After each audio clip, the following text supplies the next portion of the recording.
ನಮ್ಮ ಫೋಟೋಗ್ರಾಫರ್ಸ್ ಅಂತ ನಾವು ಕರಿತೀವಿ, ಛಾಯಾಗ್ರಾಹಕರು ನಾವೇನು ಕರಿತೀವಿ, ಎಲ್ಲರೂ ಕರೆದು ವಿಭಿನ್ನವಾದ ಕಾರ್ಯಕ್ರಮಕ್ಕೆ ನಾನು ಬಂದಿದ್ದೀನಿ. ನನಗೆ ಉದ್ಘಾಟನೆ ಮಾಡಲಿಕ್ಕೆ ಬಹಳ ಅತ್ಯಂತ ಖುಷಿಯಿಂದ ಈ ಸಮಾರಂಭದಲ್ಲಿ ಪಾಲ್ಗೊಂಡಿದ್ದು ಈ ಸಂದರ್ಭಕ್ಕೆ ಹೇಳಲಿಕ್ಕೆ ಬಯಸ್ತೇನೆ. ಮೊದಲ ಬಾರಿಗೆ ಸನ್ಮಾನ್ಯ ಮುಖ್ಯಮಂತ್ರಿ ಅವರಿಗೆ ನಾನು ಅಭಿನಂದನೆ ಸಲ್ಲಿಸಬೇಕು.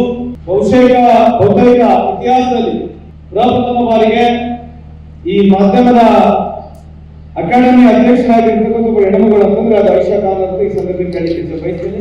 ಅದ್ರ ಜೊತೆಗೆ ನಮ್ಮ ಸರ್ಕಾರ ಬಂದ ನಂತರ ಫೋಟೋಗ್ರಾಫರ್ಸ್ಗೆ ಸೋಷಿಯಲ್ ಸೆಕ್ಯೂರಿಟಿ ಸ್ಕೀಮ್ ತರಬೇಕಂತ ಹೇಳಿ ಸನ್ಮಾನ್ಯ ಮುಖ್ಯಮಂತ್ರಿಯವರ ಆದೇಶದೊಂದಿಗೆ ನಾವು ಇಡೀ ಕರ್ನಾಟಕ ರಾಜ್ಯದಿಂದ ಫೋಟೋಗ್ರಾಫರ್ಸ್ ಆಗಿರ್ಬೋದು, ಜೊತೆಗೆ ಪತ್ರಿಕಾ ವಿತರಣೆ ಏನ್ ಮಾಡ್ತಾರೆ ಅವರಿಗೂ ನಾವೊಂದು ಸೋಷಿಯಲ್ ಸೆಕ್ಯೂರಿಟಿ ಸ್ಕೀಮ್ ತಂದಿದ್ದೀವಿ. ನಾವು ಗಮನಿಸಿರಲಿ ಅಂತ ಈ ಸಂದರ್ಭದಲ್ಲಿ ಕೇಳಲಿಕ್ಕೆ ಬಯಸ್ತಾ, ಹತ್ತೂರಿನ ಒಡೆಯ ನೀನು ಗೊತ್ತೇನೋ ಯಾರು